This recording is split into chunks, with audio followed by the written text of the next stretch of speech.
Well, I mean, speaking of that, half of NBA coaches are black right now. 6% of NFL coaches are black. 6%. Mike Tomlin for the Steelers and Lovie Smith for the Texans. The only two head coaches that are black in the NFL. Whereas the NBA, half. So really, there's no excuse, really. I mean, what's your take on that? Come on, man. It's just one of those good old boy systems. I mean, it's always been that way. I mean, I'd never had a black head coach until Tony Dungy walked in the building in 1996. And it took on a different meaning for me, Brooks, and some of the other brothers in the room. I'm like, dog, we got head, man. We got to bang this day.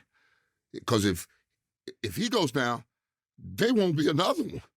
I mean, it really won't. I mean, no, Todd Bowles is in Tampa. You forgot Todd Bowles in Tampa. We got one in Tampa, too. We got a brother in Tampa. It's 3 of them. Don't do that. Is he he's the head coach, though? Yes. Okay, my bad. Okay. Bruce Arians just retired and gave him the head job. Oh, right. Okay, yeah. There I we was go. in his There we office go. a couple of days ago. Yeah, he's the head man. What are you thinking? Crazy? My bad. But my bad.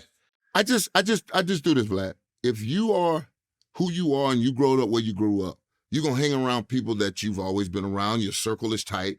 You're a billionaire. You don't need no new friends. I mean, shit, I was talking about being a millionaire. I don't need no new friends. I couldn't imagine if I was a billionaire, you know? And the people you hang with, the one black guy you see craft with is Rick Ross. Ross don't know much about football, but he might know a couple people that do. But you wouldn't entrust your hiring practices to your billion-dollar franchise to Rick Ross. What other black dude he knows? Pepper Johnson or one of those coaches underneath Bill Belichick's staff? But Bill's running it. I'm going to ask Bill. It's just one of those things that you around ain't many brother billionaires.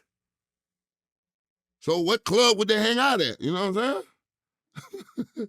You know, unless I see him at Grove 2-3 down at Jordan spot, you know, that's what the billionaires really want to hang out at because, you know, that's a beautiful place. But that's the thing. You run with who you run with. You go to school Steve Jobs and the guy with the Apple, whatever his name is, they ran together. Just one of those things. Right, but the NBA, you know, is owned by billionaires as well. Well, yet 50% of the coaches are black. I'll give you a secret. I know D.L. Ross. He told me a story one time. You remember Spencer Haywood? Mm-hmm. One of the ABA teams told Mr. Ross, D.L. Ross, that was his agent, that they would give him a piece of the franchise if he got Spencer to agree with the trade so they can dissolve this whole franchise and move it over and then go to the ABA. Mr. Ross said, there's only a problem with that. There's only 3 people that would know this conversation. You, me, and Spencer. Say hello, Spencer. He had him on the phone. Spencer's hearing this whole thing because men like that wouldn't allow it back in the day when the NBA first got going because it wasn't going to be a good old boys and we were going to run them out there and never have anybody out there to coach them. From the beginning. I mean, Red Auerbach knew this. That's why he made Bill Russell the head coach.